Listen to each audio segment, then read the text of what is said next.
Hello guys, this is your friend and we are back with a new fanfic part 4. Which is what if Naruto was exiled from Konoha and marked for death part 4.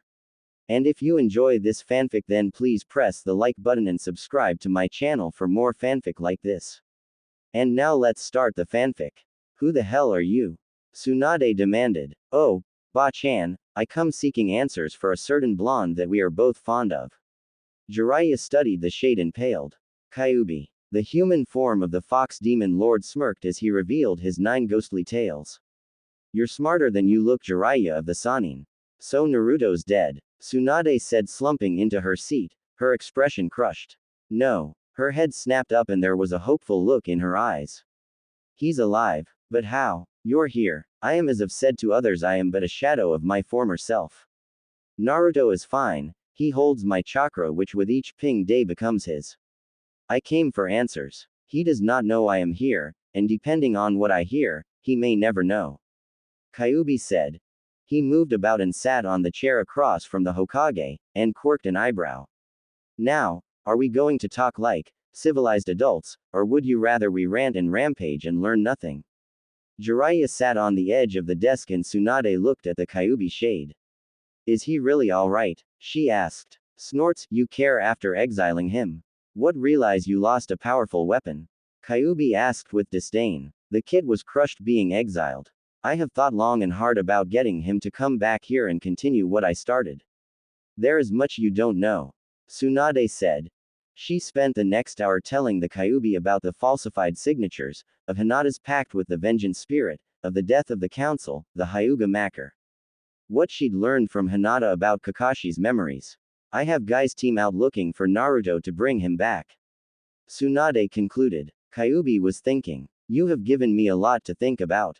He said after a moment of silence. I will tell you some of what the kid has been doing, not all.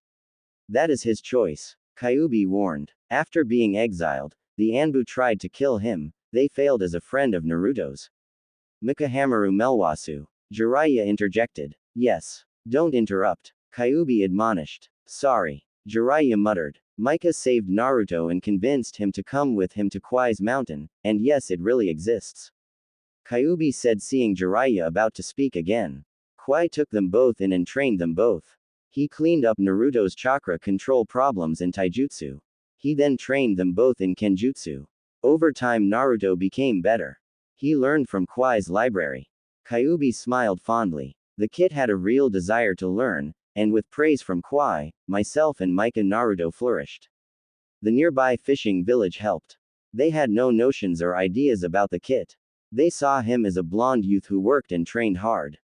He helped around the village when Kwai would come down for his games, and him and Mika were popular with many. Kyuubi smiled seeing their looks of pain. Kwai then found a ritual that would separate me from Naruto, without killing the boy. We talked about it, and Naruto agreed. It didn't go quite as planned. As you can see, I don't have a physical body and no chakra. We heard about the incident with the bandits. Jiraiya said and Kyuubi nodded.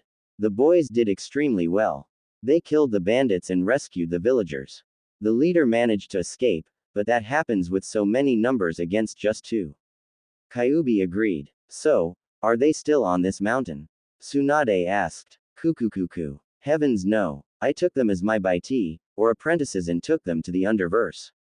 The shock and explosion of disbelief from the 2 Sannin had Kyuubi chuckling like mad in his mind, while his facial features remained indifferent. Yes, I took them to the underverse. There they are learning much and I planned on bringing them back over soon. They are both quick studies, fastest I saw anyone learn without having to steal it with a copy eye. Tsunade wanted to ask what kind of training, but figured the fox wouldn't tell her.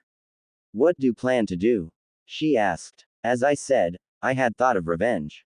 Twisting the kit to seek vengeance, but it sounds like the little Hyuga heir has been kicking and taking names. He chuckled. So she has a desire for the kit. He stroked his chin and smiled. Oh, the teasing I could give him with that knowledge. Kyuubi, what do you plan to do? And please, be serious. Tsunade asked again. Sai, I will tell the kid about the fake signature and I will tell him that the council had been executed for treason. I won't tell him about the Hyuga girl. And yes, she's still Hyuga, despite what she may say. If you can send a message to your team, recall them. I am uncertain how long this stage in their training may take. We will come through Suna when we return. Naruto wishes to help the Gaara boy. Tsunade noted that, when he calls someone friend, he truly means it. The Uchiha and the Haruno broke their paths with him. Up until I spoke with you, I thought you had as well. He looked at Jiraiya, and young Mika will want words with you on how you trained Naruto. You and the Cyclops both will need to answer some hard truth questions. Tsunade's eyes narrowed. While Hinata got her pound of flesh Jiraiya, it sounds like I should prepare you and Kakashi a room in the hospital. Just promise me Melwasu won't use his blood manipulation on me. I saw the remains of the Anbu. Kyuubi sighed. That I can promise, he said. He didn't tell them Mika sacrificing his ability to release him. He didn't tell them the specific training that both boys were under. Just leave that as a surprise. Kyuubi thought. Meanwhile, Neji hated the desert, and he found the desert pressing down upon him. He looked over and saw Itachi was unaffected and he mentally cursed the Uchiha. What was I thinking agreeing to continue the search while we left Guy with Gaara? Neji wondered. The cage had been absolute that he would continue his own search as well. Lee had accepted the sand user's word and with 10-10 managed to convince Neji to move on. Not like that took much. I'm getting soft letting them both use those damn soft eyes and fake tears to manipulate me. So you betrayed your clan, killed your best friend and left Konoha all with the third's knowledge. 10-10 asked Itachi. Yes. I turned myself over to him moments after I ended my clan. Sasuke I placed in a trance, but sadly, my father thought ahead on that. What do you mean? The weapons mistress asked. My father placed a Sharingan enhanced genjutsu on Sasuke to make him hate not only myself, but subconsciously to have him move towards hating and killing Naruto eventually. My own Mangekyo Sharingan delayed it by forcing his hatred of me to double, while easing it away from Naruto. It seems to have worked. Neji snorted. You think Uchiha? Too clever for your own good. It worked so well that your little brother betrayed Konoha to seek power in order to destroy you and handed himself and your family's bloodline over to Orochimaru, who according to the bingo book isn't afraid of experimentation. Itachi was quiet for a moment. The day I killed my best friend, he had been ordered by my own father to kill me for refusing to kill Naruto. I'd told him I was one of those the Hokage trusted to protect the boy, and I found my one clan more often than not leading mobs to kill the boy. Some would get through, and Naruto would be slightly hurt, but I and a few others would fight and kill those that tried. My father ordered me to kill Naruto to prove my loyalty. Itachi snorted. My loyalty to the clan. I asked about the oaths I swore, and he said there would always be new Hokages. 10-10 and Lee looked shocked at what they were hearing. Neji had heard similar words from Hiyashi's mouth when he'd send branch family members to try and kill Naruto. After I killed Shisui, I returned to the Uchiha district, sealed the doors with the Devil's Gate seal and went to see my father. The clan members that saw me, attacked me. They all swore that Naruto and the Hokage would be dead by dawn. Lee looked outraged and 10-10 did as well. Neji had watched Hinata purge the Hyuga clan and knew it was not something to be seen lightly. I reached my father's home, he used my mother and brother as bargaining pieces. He swore he'd kill them as they'd made me weak. Itachi looked at Neji. They made me stronger than everyone ever thought. When father slit mother's throat I attacked. I held him in Mangekyo and once I released him, I killed him. Itachi looked over the horizon. I told Sasuke I left him alive because I didn't find him worth killing. I used my Sharingan to force that image into his mind, trying to burn out the orders my father had installed in him. At dawn I turned myself over to the Hokage. They continued the search looking in every direction as they continued to walk. The original plan had been for me to get in with Orochimaru. It failed as he'd tried to gain control of my Sharingan. However, I caught the attention of Akatsuki and Jiraiya convinced me to remain and learn about their goals. You were Lord Jiraiya's spy network. Neji said. Itachi smiled. Me and others, yes. Who better to find out about enemies than a spy in their own fold? Lee paused. But why did you attack Kakashi after the Oto Suna invasion? I defended myself. I didn't harm him, and I didn't harm Naruto. I read the report on that. Neji said. You used a woman to lure Jiraiya away. Itachi smiled and actually chuckled. I slipped a note on her while Kisame wasn't looking. It is how I would pee notes onto Jiraiya without being seen. He showed up just in time and Kisame fought Naruto a bit and was on the losing side. The only flaw had been the arrival of Sasuke. You broke his arm and left him locked in his mind. Neji said. Should have killed him. Ten muttered. Save us all the trouble now. I could have, but he is my little brother. Itachi agreed. It was a moment of kindness. I am human after all. Hey. Lee called and they saw he was on a dune. They caught up to him and froze. Suna was burning. Underverse. I'm so bored. Naruto said. Read a scroll. Micah chirped from his bed. Why did the fox have to go back to Konoha? Micah sighed. He wanted some answers. He didn't tell me why, only to make sure you stayed out of trouble till he gets back. Me. You're the one who had 6 of those 4-armed dungeon dwellers chasing you. Naruto countered. The Orog are fierce warriors. And it wasn't my fault. How was I to know she was their chieftain's daughter? I don't know, like maybe the numerous bodyguards. How about the tiara around her forehead? Naruto countered. So, you and Vieira? Micah asked, trying to change the subject. We are not talking about that. Naruto countered. Alright. Micah agreed and smirked. What about Shiraiza? Naruto groaned. I told you nothing happened there. I woke up and she was in my bed. So you're saying something happened with that Vieira? Micah said and laughed as Naruto growled.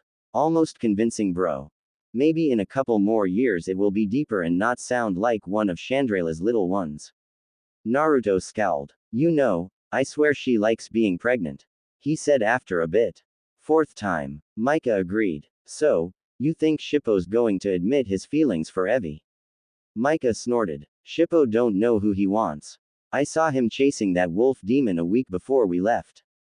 And then Evie the night before we went hunting. Hey, Micah, Naruto said, his voice hesitant.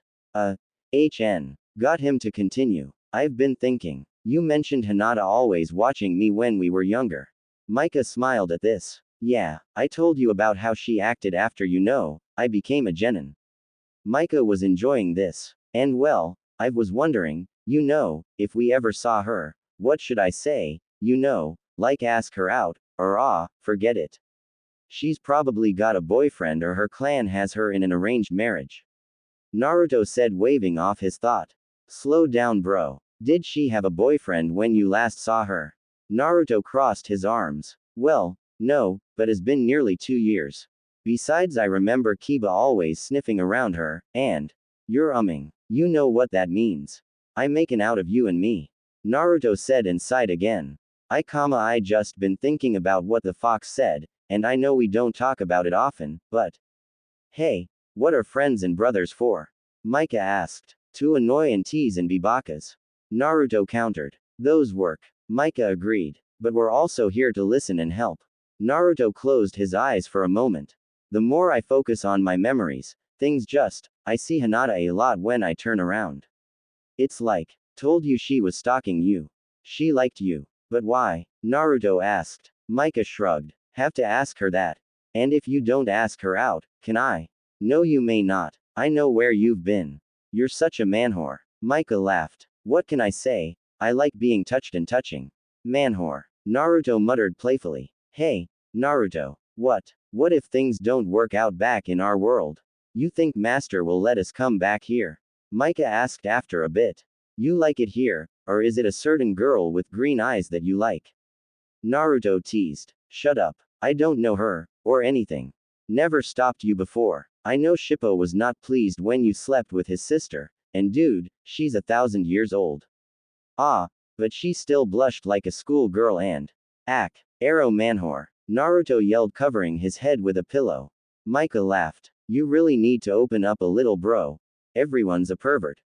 It just rates on how far you take it. I haven't had in public. I don't read those orange books. I just like women and find them comfortable to be with. Naruto paused. Micah, when we were on Kwai's mountain, I read a book, it talked about dragons. I know. I'm scared too, bro. We both know we've changed. Hell, my eyes and hair weren't like this. I know. You used to have black hair and your eyes were brown when we were little. And you've changed as well. I think Master Q was right when he called me a Hanyu. I think when I reach a certain age I'll quit aging.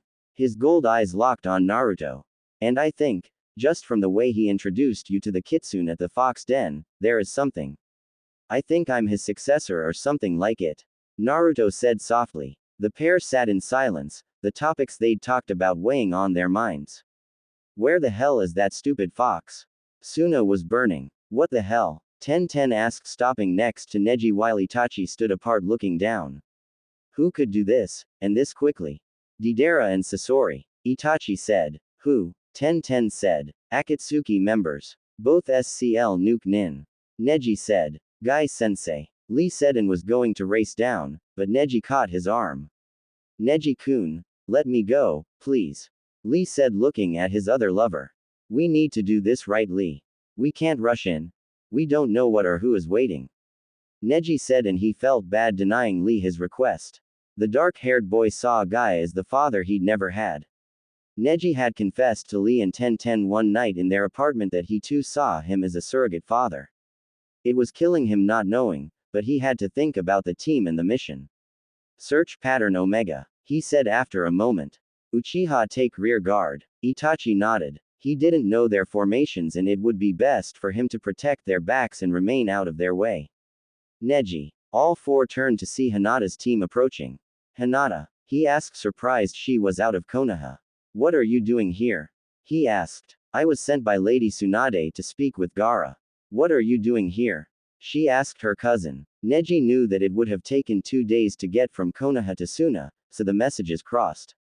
No time. Suna was attacked. We need to get down. Itachi. Kakashi asked and pulled his kunai. Die. Sakura roared, leaping at the elder Uchiha. For Sasuke-kun. Itachi didn't move, and while Hinata stopped Kakashi, Sakura was caught by her arm and held in the air. It's all your fault. The pink-haired girl wailed. Itachi shook his head and after removing the kunai from her hand released her with a shove back towards her team. He handed the kunai to Neji. Itachi is on our side. He's been under deep cover for years. Neji explained and Hinata nodded. We will talk, Itachi-san. Hinata said. Kakashi shivered at the tone in her voice, as did Sakura. Neji looked at his cousin and wondered if he could be in the room for that. Lee twitched and it drew Neji's focus. Right. He looked at Hinata. We're going in. Follow in AV formation with Itachi on point. We have 3 objectives here. To see if Guy Sensei is secure in the hospital still.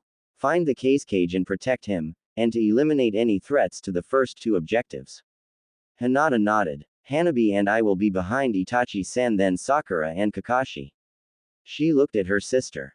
Keep your focus. Hanabi nodded. This was not what she expected for a simple delivery mission. They'd been working on the warehouse when Shizune came and handed Hinata a scroll. After reading it, she'd ordered them to prepare for a journey. Another team would continue the work on the warehouse. This was Hanabi's first time out of the village and she was nervous. Neji and his team went first. They entered the destroyed gates, noting that they looked like they'd been destroyed by a bombardment of fireballs and earth bombs. Neji's Byakugan searched and found nothing as they continued on. They made their way to the tower and saw it was gutted like a fish, the floors still standing were smoldering. Kami, what kind of power do they have? Ten muttered. Lee kept moving and they found the hospital untouched. Entering, they found the citizens and ninja receiving care. Nearly every free space was full. Oh, no, a nurse said, seeing them. Not more. No, we are coming back from patrol. What happened? Neji asked while Lee moved on to where they knew Guy's room was located. We don't know. Birds dove out of the sky and exploded. The case cage fought off the 2 who claimed responsibility. His brother is in surgery right now. Kankuro. Neji asked. What happened to him? He took on Sasori. A voice said, and they turned to see Tamari and Shikamaru approaching. Both were bandaged. Shikamaru sported some on his chest and arm. Tamari sported bloody bandages on her left leg and cheek. They took Gaara, she said. They did some sort of seal that knocked him out. They took him west. Baki and I will accompany you. A woman says. Who are you? Sakura speaks up for the first time since her attack on Itachi. This is Chio. Tamari says. I'll be going with you as well. Shikamaru sighs. Troublesome. Alright, I'm in, I suppose. The lazy Chunin says. Neji looks at Hinata. You are the ranking superior. he says lowly. Hinata looks at him. Very well. Shikamaru, you have experience as a leader of a pursuit team. The pineapple-shaped head lowers. Man, what a drag. He mutters. He quickly lays out the pursuit formation, Hanabi in the rear with Kakashi. Then Sakura and Tamari, Baki and Chio, Lee and Ten. Shikamaru then has the lead in a diamond formation with himself at the peak, then Hinata and Itachi and finally Neji at point. They set off immediately at top speeds. Konoha, so your plans? Tsunade asked. I plan on finishing as much of their training that I can do, then bring them back. Kyuubi said with a Gaelic shrug. Beyond that, I will let them decide. Tsunade had so many questions, but she didn't know if the Fox Lord would answer her.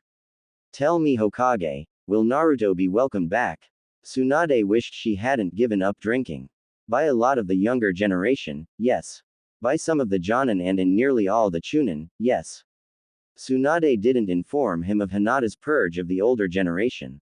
I will inform the kid of most of what we talked about. Now the hour grows long, and I must return, otherwise I fear Bai T will get into mischief that even rivals the trouble a fox can get into. With that he vanished by simply fading away as if he'd never been there. I don't like this. Jiraiya said. Minato made that seal to contain the Kyuubi. He shouldn't be free. Do you think he's influenced Naruto against Konoha? No. Tsunade said without hesitation. Naruto won't betray Konoha, like Konoha has betrayed him. It's not in his nature. He can't not care. She paused then continued. He might be a bit rude and sarcastic when he comes back, but in time he will forgive, and besides, she smirked at her former teammate, he's going to be Hokage someday. Underverse. This is not a good idea. Micah said as they finished packing the gear they'd bought. I'm bored. We can train a bit. Naruto, we were supposed to take it easy, and just get prepared for the journey. Micah said. Well, a quick spar would prepare. Besides, I need to get used to this new sword before we have to fight any fiends. Naruto pleaded holding up his new sword. Micah shook his head. The katana was covered with runes. Micah pointed out that it could be cursed, but Naruto wanted it. I really think we should wait for Master Q.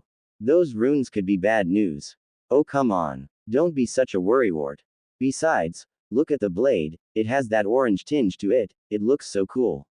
Micah shook his head. I thought we broke you of that bad habit of liking anything shiny and or orange.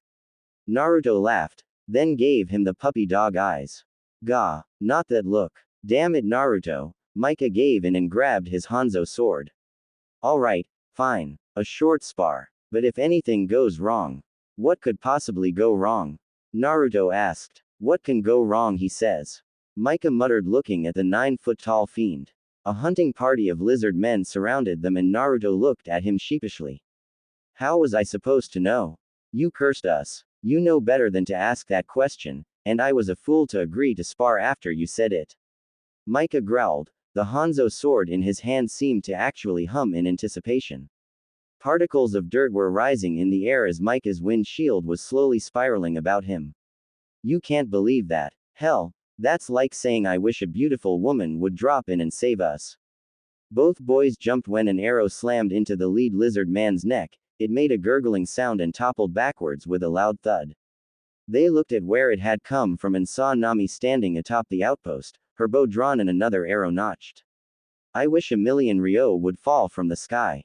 Naruto said looking up. Alas, no luck there as it continued to be just clear sky. Nice try anyways. Micah said and lunged. The Hanzo blade slid through the armor like a hot knife in butter.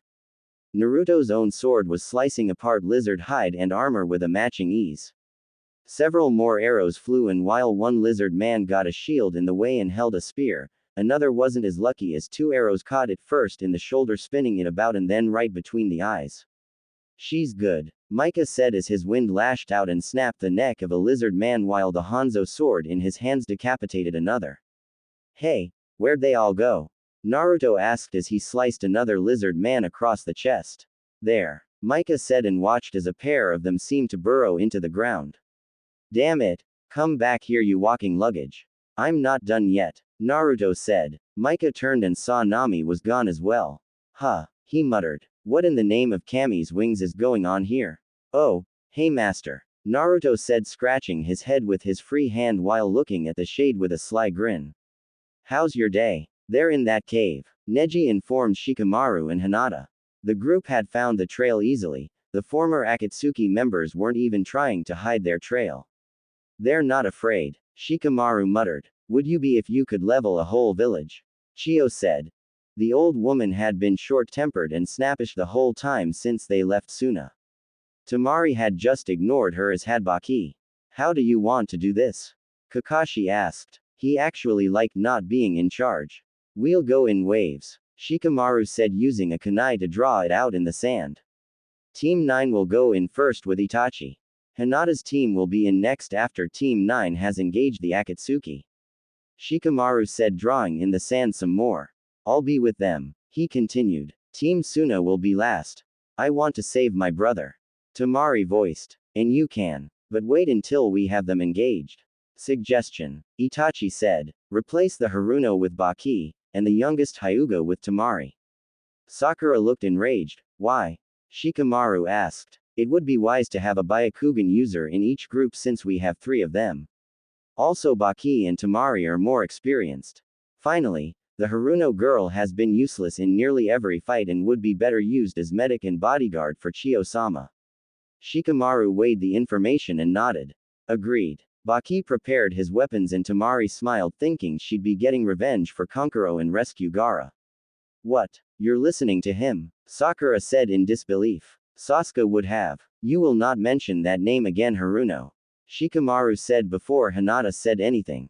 No one here cares about your delusions with the traitor. Lady Tsunade's orders are he is to be killed on sight. No. Sakura said in disbelief. Sakura. Hinata said in a cold, calm voice that Tamari thought would have made Gaara of old proud. You will do as you're told. You fail and I will kill you where you stand. Chio nodded at the commanding tone in the younger woman's voice. She just wished that they'd not left the pink-haired butt pain with her.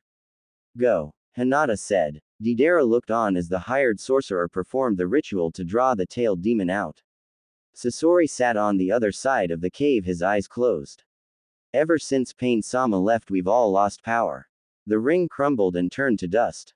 The Nuke Nin thought. How much longer? He asked, watching as the sorcerer made markings on the cave floor. Not long, it's nearly complete.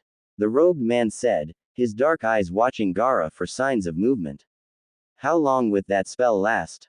Deidara asked. Till I release it. I need to concentrate. Deidara sighed. He hated waiting. He looked up in time to see 3 nins and a very familiar figure enter the front of the cave.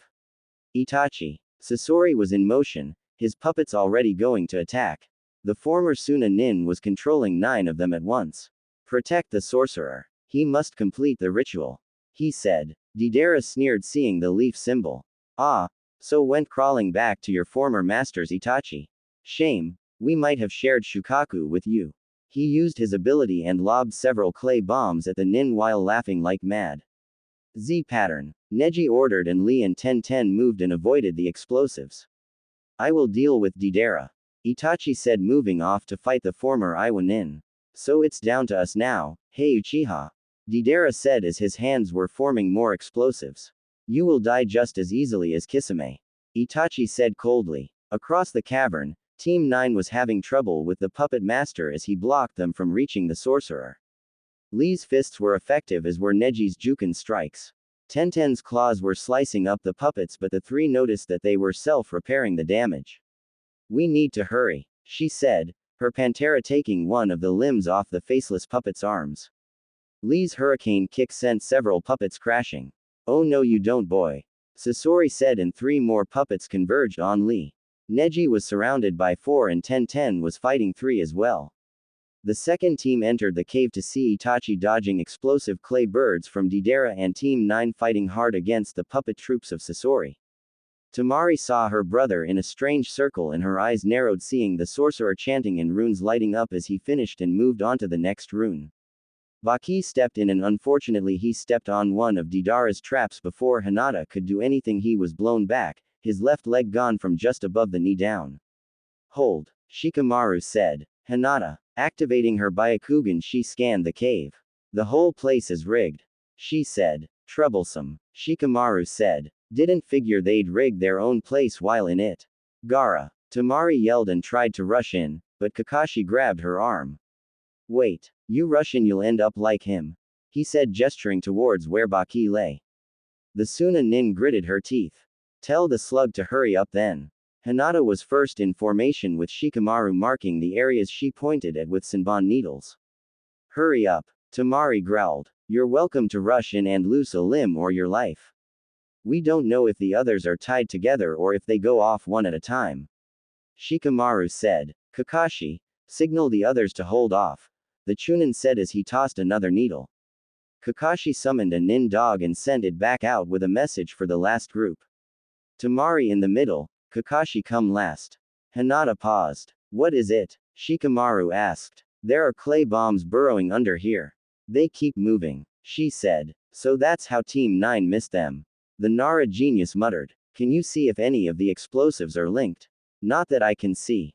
Hinata admitted. We leap from here, Shikamaru said. Kakashi will go first. We'll leapfrog with Hinata, then Tamari, then me. Hinata will keep an eye on the bombs. If they move, warn us. Kakashi landed first. Watch your left, a foot away. Hinata warned. She leapt and Kakashi caught her. She looked on and leapt again and landed. Clear here. Tamari leapt and leapt again, joining her. Shikamaru landed and leapt and then Kakashi followed. They repeated with Hinata telling Kakashi where to land and then leaping herself. Shikamaru was in the air when Hinata saw one of the burrowing bomb moving with him. Shikamaru. Kakashi launched a kunai at the same time the burrowing bomb broke the surface and Shikamaru was on his descent. Underverse. Naruto sulked as Q ranted at him and Mika about irresponsible behavior. And you, Q said, rounding on Mika. I told you to stay out of trouble, and letting him have a rune sword. Do you even know what that could do? Q floated back and forth and both boys figured if he'd been solid there would be rut in the floor of their room right now. We just were doing some light sparring. Naruto said in defense. Those lizard guys just came out of nowhere. I told you to remain inside. Q roared. I didn't want you to encounter any of the hunters or even fiends without me around to either negotiate or tell you how to get past them. We kicked their ass. Naruto said, puffing up. You got lucky. If that girl hadn't come to bail her boyfriend here out, you'd have been taken down. Not her boyfriend, Mika said softly. He was subdued. He wasn't happy that Q was disappointed in them. He felt like he'd let their master down and hadn't followed his orders. Yet she's following you, Q said. Fine, since you're both so full of energy, then finish packing, we're leaving. The Okage are not known to give up. They'll be back, and in greater numbers. Q moved further on. Be ready in 5 minutes. I need to warn the outpost owner about the Okage so he can prepare the defenses. Couldn't we stay and help? Naruto asked. No, we have a lot to do, and we're running out of time. Q said. He drifted to the door, and paused. And we need to talk tonight. It's about Konohagakure. What? Hey, come back here, stupid fox. Naruto stopped as Mika's hand wrapped around his bicep. He said, tonight, Naruto. The silver-haired teen said. Yeah, but you can't just wait till then after saying something like that. Naruto argued. He can and did. He is our master now, Naruto. You've trusted him this far. I'm sure it can wait. Naruto pouted as he gathered their storage scrolls and slid them into their slots inside his jacket. Probably wants to talk about leveling the place. Naruto muttered. A small part of him wanted to, badly, for the past and how they always treated them. But the larger part of him wanted to see his friends, and he wanted to see Ba-chan. Talk about a glutton for punishment. I just keep getting kicked and I want more of it. The blonde thought, picking up his new sword. Did the old fox say if I could use this or not? I sort of zone out during his lecture. Mika sighed. Naruto. He muttered. Shaking his head, he was glad there was some things about the blonde that never changed. You can use it, but remember you can't use chakra. The runes will absorb it. We were lucky you didn't use any while wielding it earlier. Naruto slid the sheath over his shoulder and sighed. The store owner refused to buy it back and didn't have another sword as a group of hunters had just cleaned him out. Naruto saw Mika was slipping on a fur cloak and hood. Why not just warmer jacket? The blonde asked, slipping his own fur-lined coat on over his jacket. Don't forget your gloves, frostbite will suck big time. Naruto mumbled, well, not all of us can use wind to keep warm. True, but also Vunla helps. Naruto groaned, remembering one of the lessons Q had taught them on using Vunla to resist heat or cold. You suck. Naruto muttered, and Micah laughed as he slipped out the door, missing the tossed pillow. Naruto kicked it back to the room as he left and looked up at the sky. Half the day was over. Get a move on, Kit. We have miles to go and it gets even colder on the tundra at night. Q said as he drifted off. Micah and Naruto leaping after him, their Vunla-powered leaps carrying them further than chakra-powered ones could. The cave. It has begun. The sorcerer arched his back as the runes slithered across the cave floor and seemed to bind Gaara. The combatants stopped as a shadowy figure rose up from Gaara, who woke screaming in pain, as if his very soul was being dragged from him. Not good, Shikamaru said from where he was balancing on the ring of the kunai that was embedded in the rock. Shikamaru sighed, seeing the burrow bomb slide back under the ground, and the young Chunin leapt and landed next to Kakashi. Thanks, he said. No problem. Shikamaru looked to the circle and shook his head. We don't have time for this. But there are 2 of those burrowing bombs between us and there. Hinata said, her Byakugan scanning the cave. Enough of this. Tamari said and leapt into the air and using her fan floated over the moving minefield. She landed next to the sorcerer and with a swipe of her fan sending him flying into the wall where he hit one of the bombs and was sent flying back towards Tamari, his back smoking. Tamari saw him coming and swung her battle fan and he was slammed into the ground by a downward swipe. Hole, what did you do to my brother? She snarled at the battered and bleeding sorcerer. Gaara's howl of pain filled the cavern and the 2 battles resumed. Kami, take you. Ten yelled as she shredded another puppet. Lee and Neji were fighting back to back and Ten cursed at being separated from the boys by the damned puppets. Her Pantera were great for up close, but she was getting fed up as in close fighting was still not her favorite form of combat. Leaping into the air, she pulled 2 scrolls from her waist and looked at the puppet master. This ends now, she said, and started spinning with blades of all shapes and sizes exited the scrolls into her hands and were fired rapidly. Shuriken, kunai, swords, scythes, chakram, dagger darts, spears all flew and all aimed at Sasori. Yes, Ten exclaims as her aim is true and Sasori becomes AM of blades. She lands again and barely avoids a puppet's attack. This shouldn't be, she said, avoiding another attack. Ten. Lee yells. Neji performs another Kaden spin and scatters the puppets. The pair reunite with Ten. How can this be? She asked. He's perforated with weapons. Neji's eyes studied the puppet master. Something is off. Lee's fist connected with another puppet. And switch over to the final side of the cavern where Deidara is taunting Itachi. What's the matter, Uchiha? Can't use that pathetic Kekkei Genkai of yours. Pain and the others always praised you as a prodigy. You're just a spoiled leaf, nin is all. Several more explosions rang out and Itachi looked unconcerned. You still talk too much. Itachi said, and Deidara screamed as a kunai buried up to the handle on his left thigh. Ag hhhhh. You bastard Uchiha. Itachi smiled at that. With whom my father was, it could be. He said with a slight shrug. If any of the Leaf Nins had heard this, they would wonder if Itachi had gotten all the emotions in the Uchiha clan, as he was more emotional than Sasuke, and they'd only known Itachi a short time. Deidara, you bore me. I'll kill you and you will know you failed your master. Sasori-sama will resurrect me. Deidara said with a grin. He won't let you win, Uchiha. You betrayed the Akatsuki before the rings destroyed. We all saw you murder Tobi. Black flames formed in Itachi's palm. That was an abomination. He was an Uchiha, that wasn't. He was Pain's toy. Like many of you. Itachi's left hand and right hand formed a sphere shape and black flames spiraled fast as they formed. Rest in peace, Deidara. Hell has waited your coming for some time. The black flame fireball was launched and Deidara barely had a chance to scream as his body was eaten by the black flames, bones and all, leaving a smoldering pile of blackened ash. Chio looked at the cave and shaking her head moved towards it. Anyo, Chio-san, but we were ordered to wait here. Hanabi said to the Suna Nin. Do as you please, girl. I have things that need to be settled and I can't do it out here watching a love-sick school girl gripe about how she's being treated. Hanabi looked at Sakura, who she'd knocked out with a light Juken strike. The pink-haired girl had been pacing and going on and on about how things would have been had her Sasuke-kun been in charge. Hanabi had finally had enough, and when Sakura mentioned how she was sure it was all Naruto's fault and that he probably had Orochimaru kidnap Sasuke-kun, well, Hanabi had enough. You will not insult the man my sister loves. And when he comes back and given time accepts her, I will crush any that think about upsetting my sister again. The head of the Hyuga family scowled at the pink-haired girl. We can't leave her here, she said. Chio scowled and pulled out a small vial and snapped the wax seal. Hold that under her nose.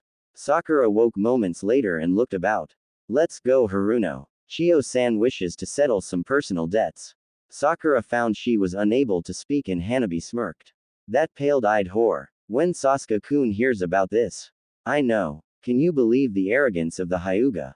She thinks just because her clan was decimated and she's a clan leader she can get away with all of this. Inner Sakura agreed. She followed and they'd just entered the cave as Itachi's fire turned Deidara to ash. Chio walked past Baki, who was moaning the loss of his leg. Hanabi paused and with a Juken strike knocked him out. It's for his own good. He was in too much pain. Hanabi followed Chio, who was using a chakra pulse to shut down the mines. The young Hyuga was watching with her Byakugan and thought it was something to look into when they got back to Konoha. Chio waded through the puppets. Baka. She snarled and struck the pincushion that was Sasori. A loud crack filled the cavern and Team 9 realized that the puppets ceased moving. They looked at the old woman in shock. Get out of that stupid doll, boy, she said, smacking it again, and another crack appeared. Knock knock, she said with a third blow, and all the weapons that had been embedded in the form of Sasori popped out like shot from a cannon. Ah! Temari was leaning on her fan, which was resting on the neck of the sorcerer. She didn't care about the others, she didn't care if they all wiped each other out. What she cared about was her brother, who had changed since his loss to Uzumaki Naruto during the invasion. She liked her brother, she cared for her brother. I'll be damned if some third-rate dark wizard with delusions of grandeur will take him away from me. How do I stop it? She hissed. The man's dark eyes were bugging out of his skull as he struggled to breath. I can't hear you, bastard. Remove runes. The man gasped. Temari looked at the glowing runes and with a nod she grabbed him by his robes and dragged him over the circle and used his body to smear a rune. No, he screamed in pain as it backfired upon him. The explosion rocked the cave. At the same time, Sasori was shown to be inside the body of his doll, his body shrunken and weak. Hello, grandchild, Chio said as her fist slammed into the pale face of her own flesh and blood. Temari looked at her brother, who seemed to be dead. She stepped on the sorcerer's body, which was twitching as life left it from the backfired spell rebounding on him. Gaara, she asked, dropping to her knees. Come on, you better be alive or I'm going to kill you, she said, feeling for a pulse. You can't die on me, little brother. You can't leave me with Kankuro. Who's going to threaten Shikamaru? Mumbler isn't right for you. Gaara, Temari said, hugging him as his eyes fluttered open. You're alive, she said, tears coming to her eyes in relief. Something's not right, Gaara said weakly, his voice sounding exhausted. Chio, Temari called out. Get over here. Over by Sasori's smashed body, Chio looked up from pulping the puppet master and sighed.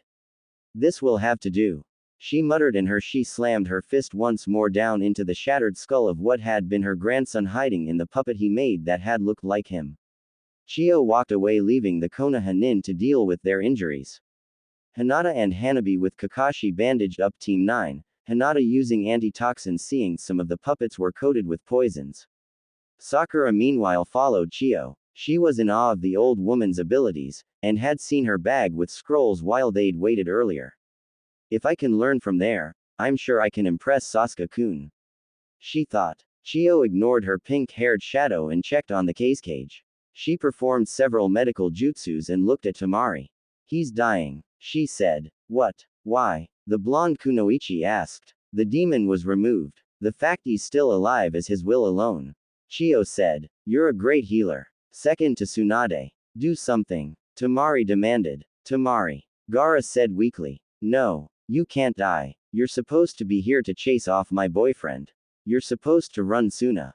What about Uzumaki? You haven't seen him yet. Gaara's eyes became unfocused. Tell Naruto, he was right. And with that, Gaara of the desert died.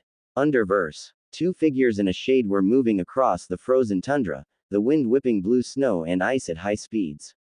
One figure stopped after landing after a long leap. The hooded head seemed to one side, the ice-covered goggles looked up at the sky. Naruto. Micah yelled from ahead. Q stopped as well, unaffected by the wind and cold. Naruto hadn't moved. Q drifted back. Kit, did you feel that? Naruto asked, his voice being weakened by the freezing winds. Q sighed. Something bad has happened. It's like, someone precious screamed and then was silenced.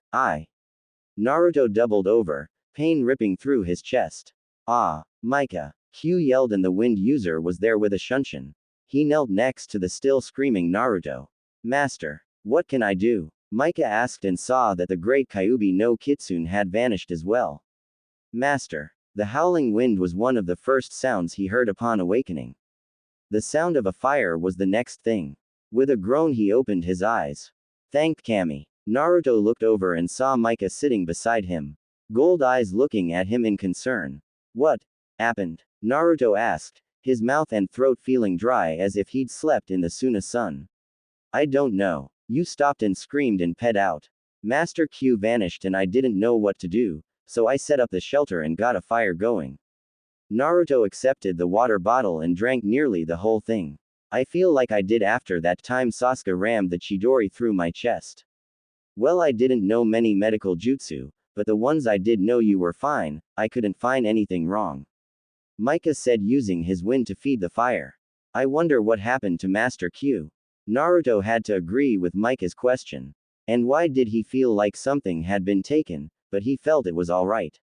Sunagaker. I can't believe that old woman used a forbidden technique to resurrect Gaara. Lee said to 1010. Flashback. Gaara. Tamari screamed and the others turned. Chio looked on. She'd watched the siblings since they were born, and since the failed invasion there was a change. She'd seen the biggest change in the Jinchuriki the most and it confused her. She watched as he talked with his siblings and even showed patience with other villagers. Tamari was leaning against her younger brother's chest sobbing. No, no, no, no, he kept repeating over and over. The demon is gone, Chio said to herself. Her medical scans showed that the Tanku demon Shukaku was gone. With the Akatsuki members dead and the sorcerer as well, there had been nowhere for the demon's soul to go and it evaporated back to where demon souls rested. The old woman looked at the dead cage, then over to the remains of her grandson and made a decision. Gaara has been a good and fair ruler since he came back. Suna needs him, she thought, pulling out a scroll and opening it.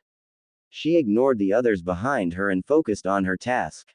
Pulling out a kunai, she carved the symbols on her palms, first the left, then the right. Step back, girly, she ordered Tamari, and she placed her left hand over Gaara's heart and her right hand on his forehead. Elim Iba draw Wilia DCUV draw unfun MT. She intoned. Itachi and the others were standing back while the old woman chanted in a language none of them understood. Fet. Kinte UV draw Hunter, E Sissa Draa. A figure seemingly composed of air appeared and took up a position near Gaara's head. Fidden, Kinte UV draw Aycd, E Sissa Draa. Chio intoned and a being of water seemed to form and take up a position near Gaara's arm. What is she doing? Lee asked in a subdued voice. No clue. 1010 said as she watched while Kakashi wrapped her wounds. Neji was watching, his eyes taking it all in, while Hinata and Hanabi were checking on Baki and wrapping his wounds for travel. Ayndr, Kinte UV draw Facd, E Sissa Draa. Chio intoned and a rock-like creature rose up from the floor and took up a position by Gaara's other arm. She is calling on the elements of some kind. Neji said. But she's pushing a lot of chakra into the cage's body as well. Vena, Kinte UV draw Queeter, E Pakalar Draa. She intoned and a spark and soon a dancing flame appeared at Gaara's feet. Kinte HC UV draw Amasa DC, E Pakalar Draa. Aklarika so Mevabunla Vun Dryd UV Gaara Sabuku. E Siga Drek Dnyta UV so UFHVNAA Fem. Silver light could be seen glowing from under her hands. So P Mut Vun Rek P Mut, so Miva Vun Rek Miva. YC so Fem, CUSYO Ed Pa. The elements that had been summoned at this time were floating in the air and circling Gaara's body. As they drifted closer and closer, those watching could see the sand under him begin to shift. When Chio finished her incantation, there was a flash and she slumped backwards. The elements slammed into Gaara. The ground shook and the air seemed to whip around. The moisture in the air seemed to be condensing on the cave walls, and several of the nearby rocks actually burned. The wind howled through the cave and those watching were forced to shield their eyes as sand spun around Gaara's body. They watched as it lifted off the ground and Chio's body seemed to be absorbed into the cave floor. The watching Nin saw that Deidara's ashes and all the remains of Sasori and his puppets were pulled into the earth as well. Tamari watched as she used her fan as a shield from the wind, her eyes watching her youngest brother's body. A blue light was circling above and then, like a bird of prey attacking, it swooped in and slammed into Gaara's body. All there saw his eyes open and he silently screamed. The sand in the cave rushed to him and formed a cocoon around him, slowly lowering to the ground. End flashback. Tamari looked in the hospital room where Gaara was sitting glaring at the doctors who wanted to perform tests. Excuse me, Lee. I need to save an idiot doctor from getting a sand enema.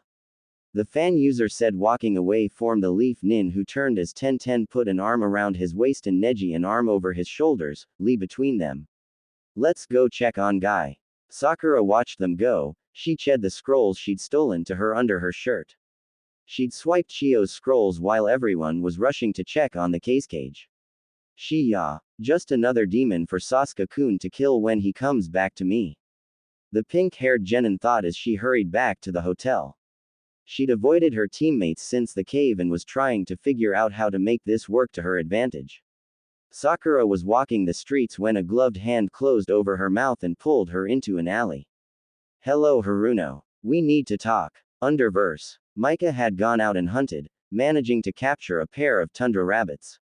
Naruto looked at the dog-sized rabbits and shook his head as his silver-haired brother cooked some of the meat and smoked the rest. You think the fox will be back? Mika shrugged. Not sure. Stop asking, it's driving me crazy. Naruto sipped the broth Mika had made by soaking the rabbit bones in the fat. The wind user wasted nothing of what he hunted. Naruto made a face at some of the things he'd seen Mika make in the last 2 years. He fried up the innards, and once he'd seen Mika drink the juice from a desert snake and then eat the eyeball. How's the rabbits coming? He asked. Nearly done. Mika said calmly. Better than bug stew. Naruto muttered, remembering the beetles and other insects the dragon Han had cooked with some noodles and veggies. Naruto had eaten 4 bowls before Mika had told him what was in the stew. You liked it till you found out what was in it. Mika said, turning some of the meat over. Where is that damned fox? Naruto muttered. He felt better now, but something was off. If this is his idea of a joke, I don't like it. The blonde muttered. I don't think it was. He looked really worried. Mika said, tasting his stew he was making as well. Mika had learned how to heat stones to cook on them with chakra, and he'd found a way to boil as if it was a stone top. You're getting better at that.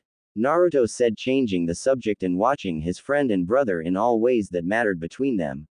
Yeah, well, I spent time with the vixens on those nights you were out playing with the kits. Uncle Naruto was entertaining the children.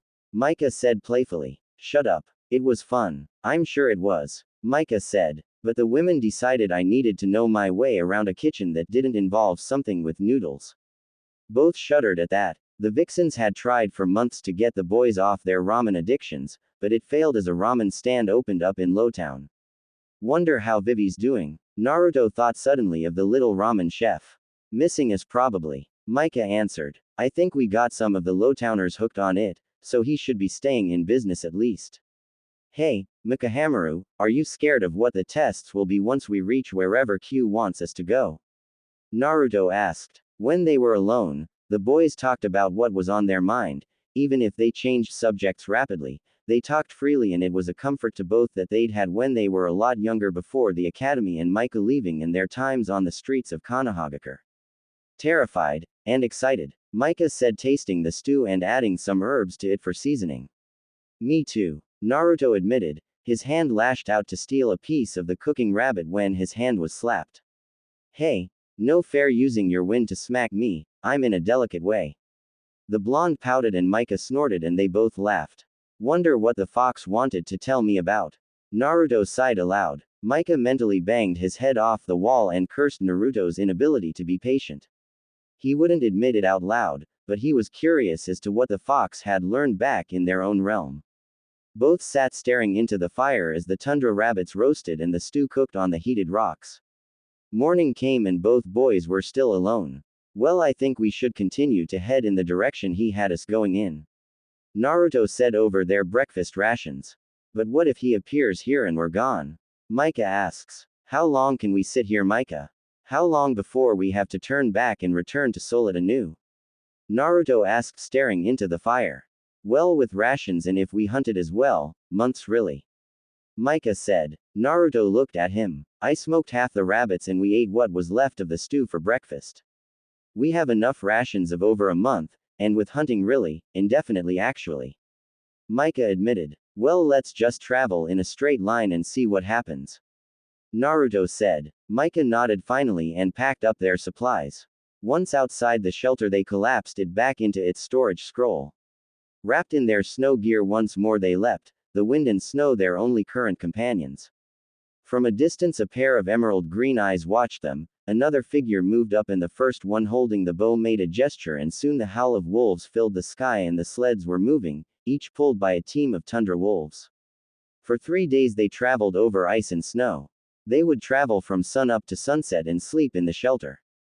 On the 4th day Naruto paused. What? Micah asked, stopping next to him. Do you feel that? Naruto asked, his goggle-covered eyes on the distance.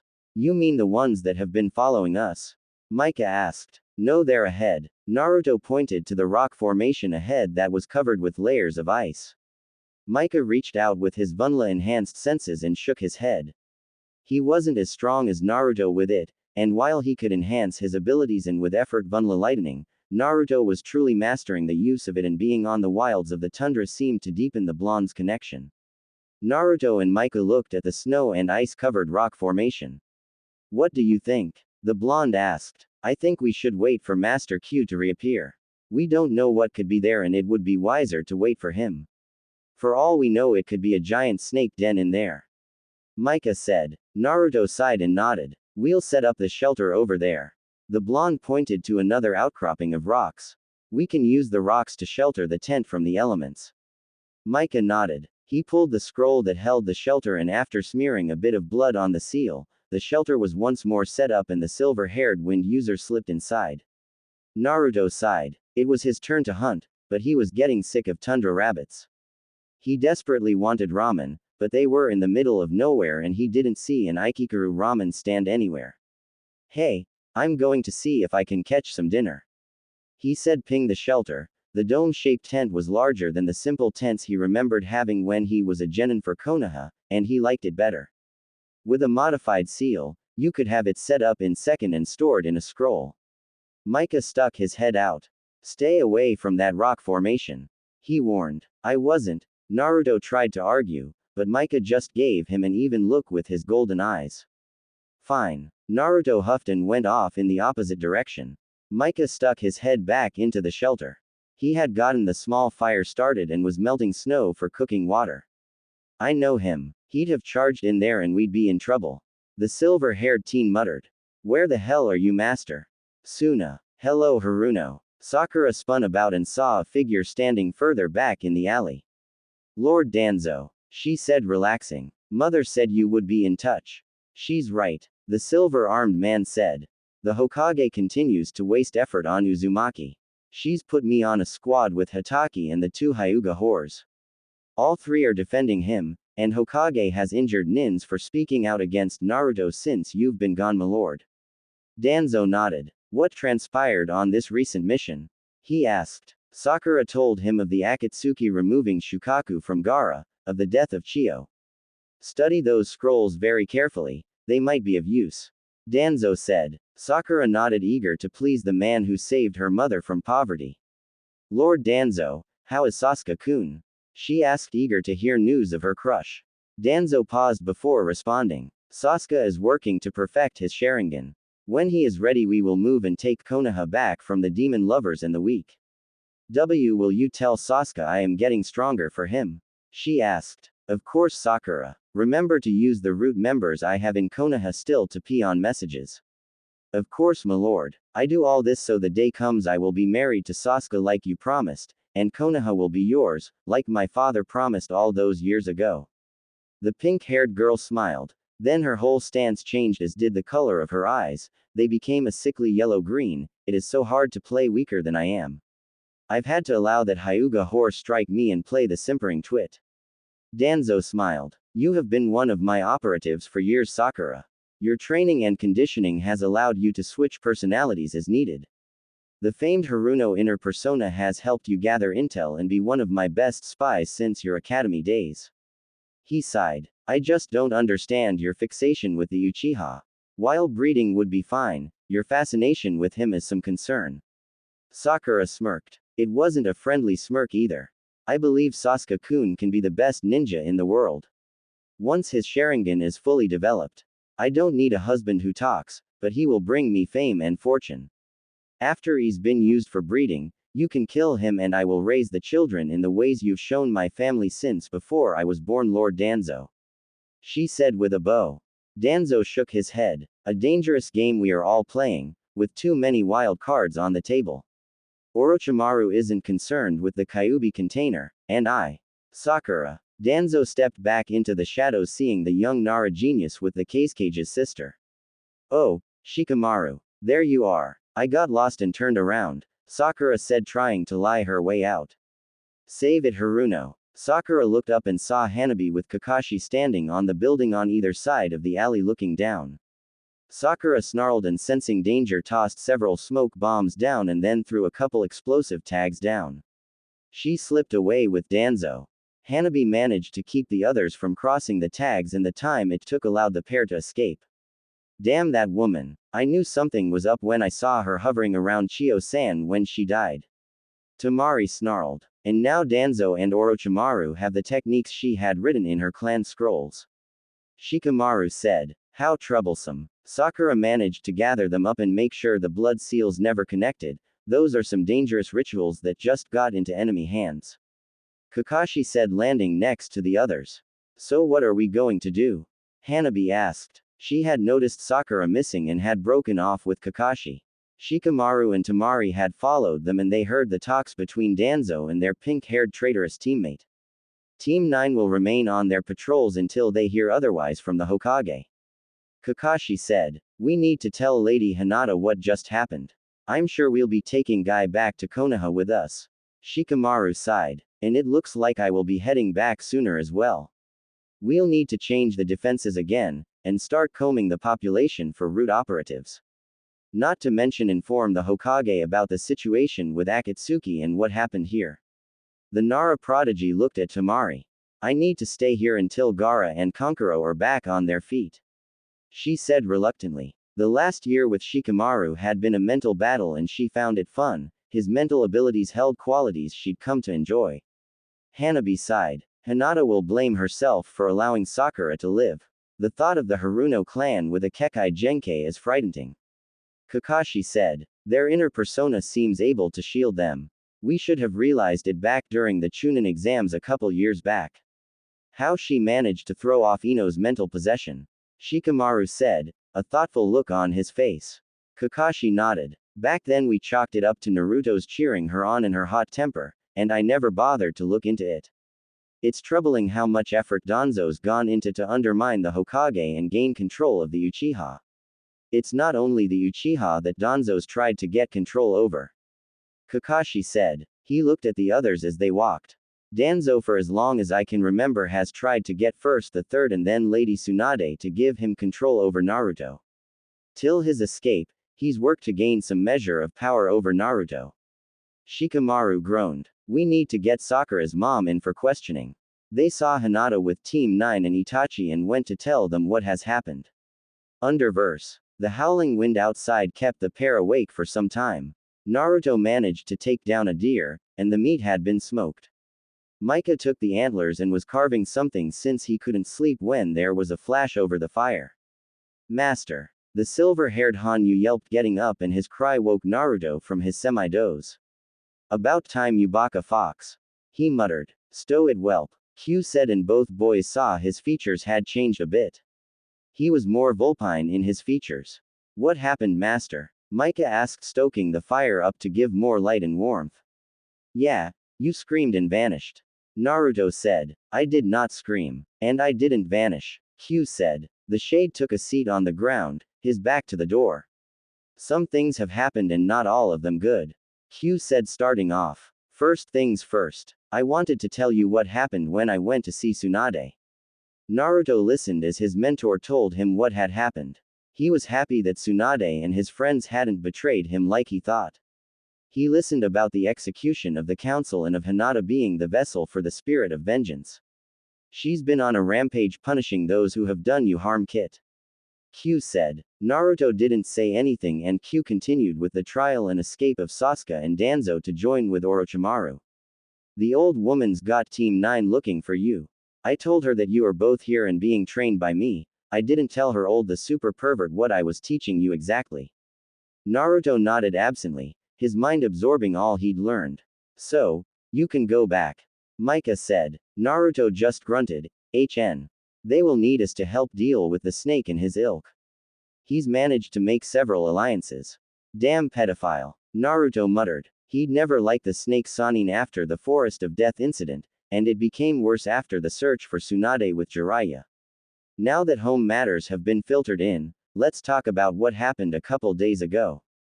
Q said. After I vanished on you both, which I am sorry about. But I was forced into Kami's court. Both Micah and Naruto looked at him in surprise. What you felt, Kit, was your bond with Gaara through Shukaku. The big desert rat got himself removed from Gaara, and your friend from Suna died. Gaara's dead. Naruto looked at the shade in surprise.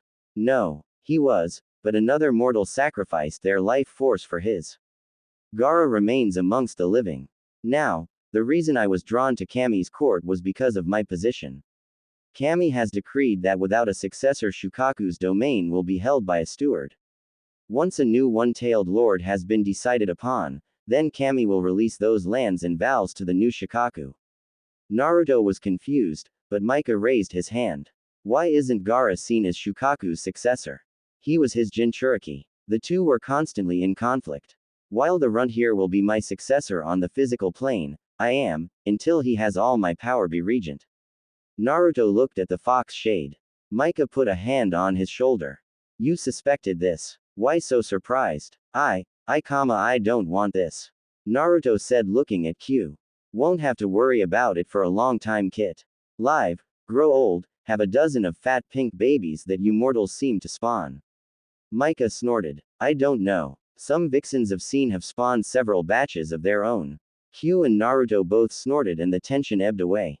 Seriously, Kit, it's not something you need to worry about for a century at least, unless you're stupid and die. They were silent for a bit.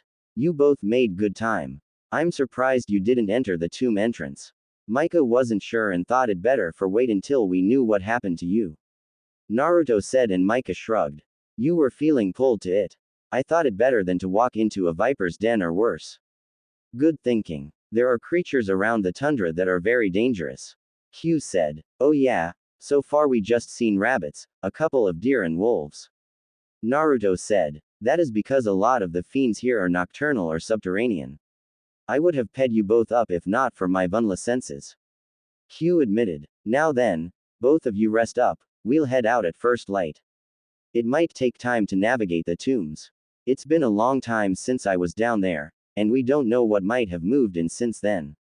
Q said, giving them both a look, and smirked at the grumbling teens who said they didn't need a nursemaid. Micah and Naruto returned to their sleeping roles while Q thought of things he hadn't said, his eyes watching the two sleeping boys he'd taken on as his apprentices. Konoha. Tsunade was not pleased. She stood in the observation room watching as Ibiki and Anko worked over one Ira Haruno. Her eyes narrowed as the woman screamed and yelled. Lord Danzo shall crush you all. Tsunade turned to Shizune. Prepare the Anbu to take in the whole Haruno clan. She said. It's obvious with the head family corrupted we may need to see the others as well. Shizune nodded and went to follow her orders. Tsunade listened as the female Haruno swore that Lord Danzo would crush them all and return honor to Konoha. Tsunade sighed. We need to find out what she knows.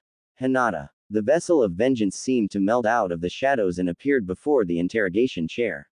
Leave us, she said, and Ibiki and Anko joined Tsunade and they watched as Hinata's hands went to the now struggling Haruno's temples. I made the mistake of allowing your daughter freedom. Ira Haruno will receive no mercy, and now I know to watch out for your hidden persona, there will be no mistake. Hinata's vengeance voice spoke out. Your soul is stained with the blood of the innocent and the taint of corruption. Look into my eyes. Tsunade watched as Hinata's black Byakugan eyes blazed with black fire and Ira Haruno screamed as the spirit of vengeance shredded her mind and soul. Anko watched in shock as Ira's body went limp. 27 souls need to be purified. They are traitors. Hinata said, her cold unearthly voice intoned, looking at the Hokage. She put a hand out and black fire traced the names onto a scroll. Tsunade's eyes hardened seeing some of the names. Ibiki, she said. The special interrogation Junin looked at the list and scowled. Take teams 10 and have the elder Ino Shika Cho trio go with you. I want them rounded up and in prison before noon. She looked at Anko. You will join Shizune and Anbu in gathering up the remaining Haruno clan. They resist, kill them. Anko raised an eyebrow. We are at war, Maturashi. Move it, Tsunade said. She looked at the woman now laying limply on the interrogation chair, her eyes burned out. Hinata, she said after Ibiki and Anko were gone. I'm alright, Lady Tsunade. I let my anger get the best of me and burned out her mind, stripping the information away. Hinata said, turning back towards the fifth Hokage, her eyes once more normal. You want to talk about it? I hate you. Hugh snickered as Naruto was using the Rasengan to dig into the collapsed tunnel. Mika was using his wind and several water jutsus to make ice supports to the redug tunnel. Kit, how was I to know it collapsed? It happens from time to time and dying demons don't need it as they appear in there. Naruto grumbled as he shoved the Rasengan into the snow and dirt once more. 2 days. 2 days and we've been at this the whole time. Naruto grumbled as the jutsu developed by the fourth ate up the dirt and snow. He shivered as Mika's air whipped in and collected the moisture and built new braces for the tunnel. Add some rock supports to it as well, Mika. Hugh said, seeing some of the closer braces melt from the heat from the Rasengan was putting out as it ate into the collapsed tunnel. Mika didn't speak, but his hands went through the hand seals and soon a rock pillar joined the one of ice. The silver-haired youth had been rather subdued since entering the tomb's entrance above ground. Hugh was too busy focusing on using his Vunla senses to see how far they would have to dig. Naruto's sword was back at the tent. The rune sword absorbed chakra and Naruto had nearly drained himself when they started digging using a Rasengan. It seemed that the blade couldn't be used within 5 feet of him. Kyuubi turned and looked at his other apprentice. Mika had woken earlier than usual the first day and had been despondent. Hugh had an idea, but he didn't want to say it out loud. Gah, I am such an idiot. Naruto said, backing up from where he'd been digging. Behind the shade and the blonde there was a snort. You said it, Mika muttered as he fused another strut into place. That was another thing. Since entering the tomb, Mika had become sarcastic and rude. Whatever, Naruto said as he put his hands in the familiar cross shape. Shadow clone jutsu, he yelled, and a dozen clones filled the cramped tunnel. All right, you lot, let's get digging. The original yelled and 4 sets of 3 yelled out and now 5 Rasengans were eating through the collapsed tunnel. Idiot, Mika muttered and shaking his head made several earth clones and used them to keep up with the digging Narutos. Don't be that way, Hugh said, hovering near the wind user. Whatever. What's been bugging you, Mika? Since entering the tomb above you've been short-tempered and I don't like it here. The deeper we go, the more I feel wrong. The silver-haired youth said. I don't like being rude to Naruto, nor you. But it seems that every fiber of me is screaming not to go further. Hugh sighed. I was afraid of this. Naruto, hold it. Hugh called out and the blonde stopped. He saw there was going to be a serious discussion, so he ordered the dozen clones to add more support while he went to see what was going on. What's up? The blonde asked, leaning against the wall near an ice and dirt support. Mika, you've been feeling this since we left the outpost and traveled closer to the demon graveyard, haven't you? Hugh asked. Golden eyes looked first at the tunnel floor and then up to Hugh, before the silver-haired teen nodded. Every fiber that is in me is screaming to go back. To stay away from here. I've been uneasy even when we slept above. Q sighed. Hey, Fox, what's going on? Naruto asked in concern for his friend. It's his dragon blood. Since being in the Underverse, Micah has felt the pull of it stronger and stronger. I was hoping his human blood would win out, but, Q paused. You can't be a Zot. Micah sighed. I knew. Deep down I knew. I've always had trouble using any and all Vunla-based abilities. Micah, I want you to return to the tent and meditate. I'll be back up to work on you with your wind and sword skills then. I'm sorry, Q said. Micah shrugged. It's not your fault, Master. What's going on? Naruto asked, confused by this discussion. Kit, you and your clones will need to dig alone. Micah's Hanyu blood is making him uneasy. He can't go any further down the path you are traveling. His way while parallel is different. Micah shrugged. It's okay. I mean, you were stronger with Vunla than I ever was anyways. Micah said and gave the blonde a slight shrug and smirk. I'll work on my own skills, you just finish your training with the furball here and become a Zot master. Q made a choking sound at being called a furball, but both teens ignored him. Micah, don't. Just get down there. Do what Master Q tells you. They're centuries-old tests that probably be a cakewalk for you, and then make your Mekardapan and we'll head back to Konoha and kick and take names. Naruto saw the smirk and knew Micah was crushed that he couldn't go further, and yet here he was putting on a brave face for Naruto. Micah, go on, he said and turned away to head back up to wait with the tent. Naruto watched him go and then looked at the shade. Isn't there anything that we can do? No, Q said. I failed to see it, and I've done him harm in getting his hopes up. No, I saw it, but I was too proud. Q said. He looked at Naruto. We're nearly to the bottom. Get back to digging. Naruto nodded and went back using the Rasengan. The clones got theirs going as well, and Naruto and 4 clones dug away with the powerful jutsu, while the remaining 8 built supports from the dirt using earth manipulation jutsus. Micah sat in the middle of the tent while outside the wind howled, and Micah didn't wish to light the fire yet. He sat in a relaxed lotus position, the Hanzo sword in its sheath lay before him. If I can't use Vunla, I can use what I've learned and add it to my mastery of wind. He thought. Closing his eyes, he focused inwards. He felt better being away from the tomb. And he understood his dragon blood was ill at ease in the tomb of the demons. He never admitted it to Naruto, but since coming to the Underverse, his dragon's blood had become stronger. His nature has been surging. He could use his wind without even a bare thought as an extension. Wind jutsus he didn't need to form hand seals. He found that water jutsus were easier, and he actually thought what he could do with his stronger chakra control. He stretched out with his senses, and using the wind he could tell there was others nearby, their shapes formed in the wind. They weren't moving, but watching both the tent and the tomb entrance. I wonder who's coming to call. Micah thought as he tried to strengthen his connection. He added Vunla to it, and while he wouldn't be able to go to the lengths Naruto could, he smiled at what he was able to accomplish. Time for the hunted to become the hunter. Micah thought, his hand going to the Hanzo sword. Naruto smirked as they broke through the last of the collapsed tunnel. Naruto and his clones cheered, and the blonde took a moment to look around. With a low whistle, he saw the architecture. Whoa, impressive, isn't it? Q said as light orbs sprang to life. What? Naruto asked. Ancient technology. It is as you youngsters say, cool. Naruto walked around the huge chamber. Stone daises formed a circle in the center of the chamber. At the far end was a giant door that was bigger than the Hokage Tower. Naruto removed his winter cloak and looked around. It's warm down here. Yes, it is. Both Q and Naruto spun about. They'd failed to realize that they weren't alone, and now they'd been taken by surprise. Hello, Kyuubi. Konoha. Hinata stood atop the Hokage's monument. She'd talked with Tsunade about what she'd done to Ira Haruno. Sakura had been added to the bingo book. Hinata looked on as her Byakugan eyes saw the changes Shikamaru and his father were making to the village's defenses. The elder Nara had taken what he'd learned, and after the Haruno clan members had been interrogated, were making alterations.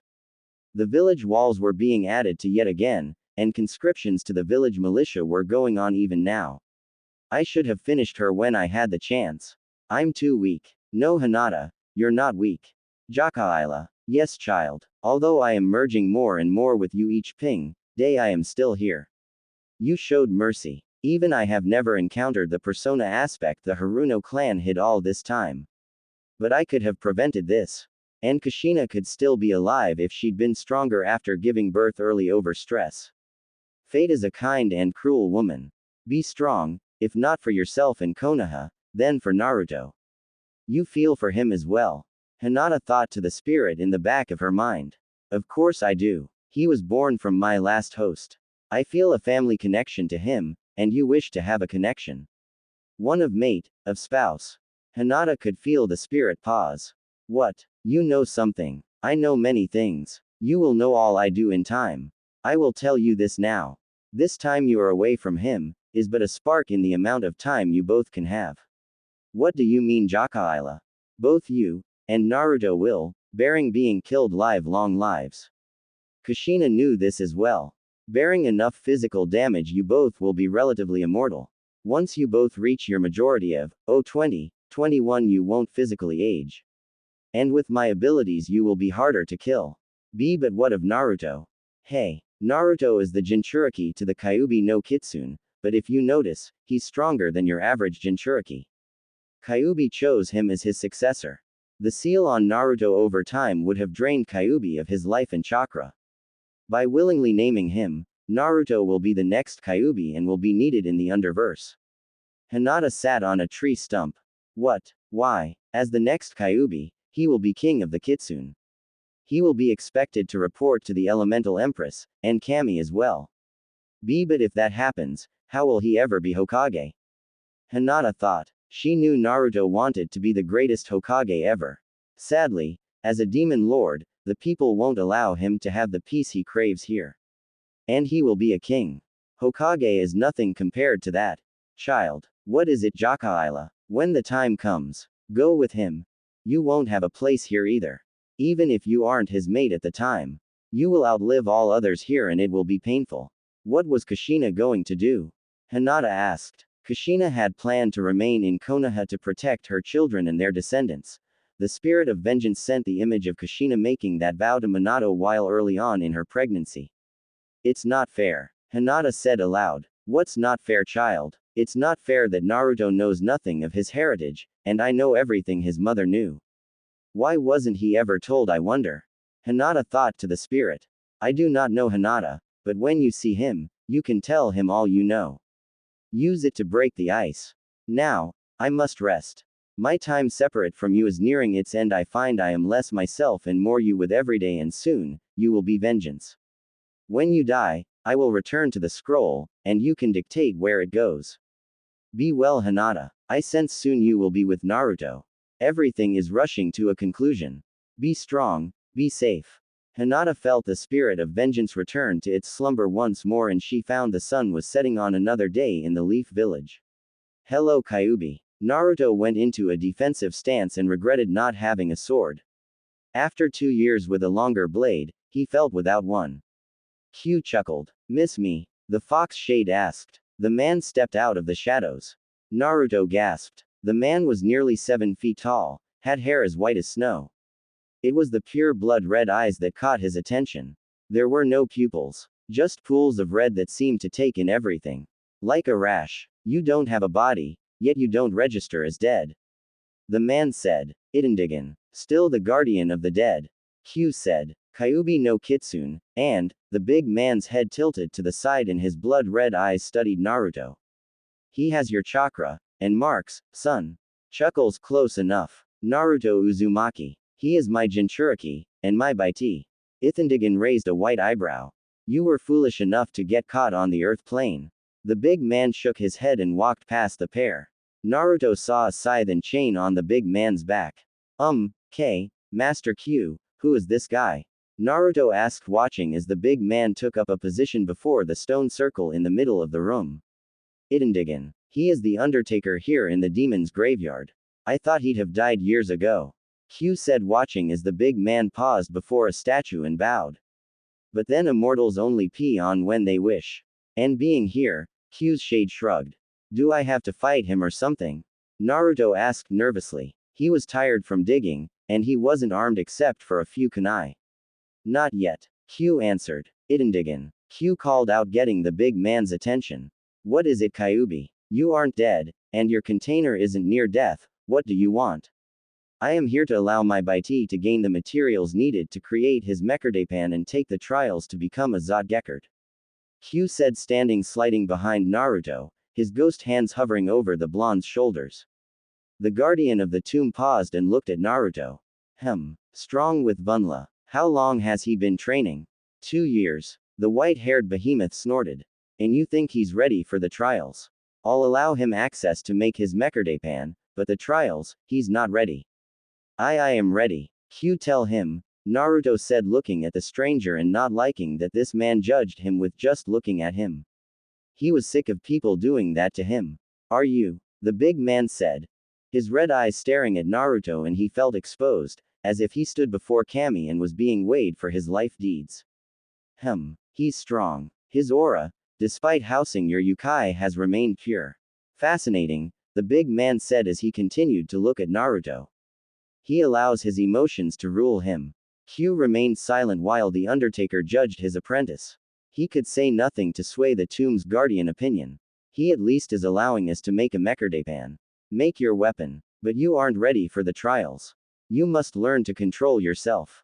You must learn to master your emotions, and your power. Idendigan said. Until you do, you will never make Zotgekard. Naruto snorted. I don't know what Gekard means. I'm a ninja. Idendigan paused. Ninja, you say? He asked, looking at Kyubi, who nodded. Gekard is Wimprat for night. The big man explained after several moments. You want to be a Zothazi. The big man stroked his chin in thought. Gather your supplies. I have much to think about. The big man seemed to shimmer and then vanished. What the hell? Naruto asked, rounding on Q, who looked surprised as well. Come, Kit. We don't have much time. Q said, floating into the stone circle. Now focus both chakra, mine and yours, and use these hand signs. Q said, demonstrating several seals. Wait, what was that one? Naruto asked. Demon, and the one after that was dead. Q explained and watched as Naruto pulled on both chakras. It had taken then a lot of time, but Naruto had phenomenal chakra control now that he could pull up to 5 tails of power without side effects. I can't wait for him to be able to use all 9 tails. But that will be years away yet. He's made great progress with the 5 he awakened. Q thought, watching as Naruto went over the hand signs slowly before connecting them faster. You are my heir, Naruto. Both of us were robbed of our paths in life. But I swear, Kit, you will be king of demons in the end, and you will be stronger than I ever was. Naruto, sure of the hand signs, went through them using the red-blue chakra to connect with them, and in a flash the pair vanished. A pair of red eyes had watched from atop the giant doorway. Uzumaki Naruto. You will do great things. For good or evil, you will do great things. Otogakur. Sakura was pissed. She'd just been delivered news that her whole clan had been taken in and her mother was a lifeless husk. Damn that Hyuga whore. She ranted and kicked a chair across the room. I will kill that pale-eyed bitch. Danzo and Sai watched their deep cover operative. Lord Danzo. Sai asked. Do not concern yourself, Sai. Sakura just found out Konoha has her clan in prison. Sadly, our network was discovered and we do not have an informant in Konoha any longer. What does Orochimaru say? The strange root operative asked. He says it's no concern.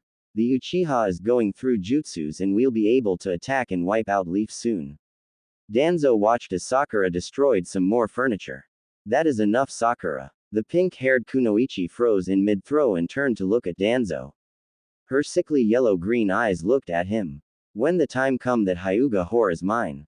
But of course, my dear. Now, study the scrolls you gained for us. Learn all you can. If you need help, Sai will aid you. The ink-using nin looked at his master in surprise, but it didn't reach his face. And where is Sasuke? She asked. The Uchiha is being taken care of, and undergoing special training. You won't see him till he's done. Danzo said, his voice taking on a hint of steel. Very well, Sakura said, and spinning picked up the pack with the stolen scrolls and went towards her room. Heel Sai, she called out mockingly, and the root operative wondered if he could get away with smothering her while she slept. Konoha. Tsunade looked at the maps on her desk, then at Shikamaru. Give me your best estimate. She ordered. Sai, we figure 2, maybe 3 more months. Jiraiya-sama's informants are being inated and information is becoming harder to come by. Tsunade looked at the elder Nara. Recommendations. Shikaku Nara sighed exactly in the same way as his son. Suna was decimated heavily by Akatsuki. Many of their nin that we were expecting for backup were wiped out. He pointed at the map as he continued. Best bet would be to have Suna abandon their city and booby trap it and retreat behind our walls. That way we have only one city to defend. Tsunade rubbed her temples. Snow and water have sent more supplies, but the lines are becoming too dangerous for them to cross, and their ninja forces aren't up to standards. Shikamaru spoke up. We've had the academy students of both Suna and Konoha acting as messengers as well as many civilians building the oasis. The oasis was a desert trap that they were counting on Gaara's aid to use in spring. Have you mentioned the move to the cage? She asked the two Naras. Hi. He was reluctant to abandon the village, but he realizes that his forces were decimated by just 2 SCL nuke nins. He's evacuating the civilians and academy students first. Shikamaru said. The cage believes it best to use Suna as a trap itself. He and a volunteer group will use Suna to delay the invading villages. They will use guerrilla tactics as they fall back to Konoha. Shikaku points at the map. This page here we can rig to collapse. They will either need to dig out or take several days' journey. But that will route them into some of the smaller fishing villages. Tsunade didn't like that. What about trapping them? She asked. We could trap some, but with the amount of ninja they will have, Shikamaru sighed. Troublesome as it is, we're going to get our ass kicked. Tsunade did not like that. I don't care what you have to do, but come up with a winning solution. She paused. Shikaku, pull all nin out of retirement. If they can stand, they can fight. Lady Tsunade, Orochimaru is putting together forces to wipe us out of existence. Plan traps, use the civilian militia. Press gang academy students from the final years. Konoha will not fall. We'll use the time we have in the next 2 months. Or 3. Shikamaru mumbled but fell silent seeing the Hokage's eyes harden. We'll use our time as best as possible. Hell, use some of Naruto's old prank ideas to set traps. Get Iruka Yumino and Konohamaru Sarutobi in on it. Shikamaru looked up. What about Naruto? He asked. He's not available. Best thing to do is plan that he's still exiled. Troublesome. Shikamaru said rising and walking out the door, his hands in his pockets and his shoulders slumped.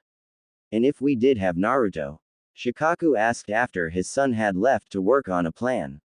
Sai, as always, he's Konoha's #1 unpredictable knucklehead ninja.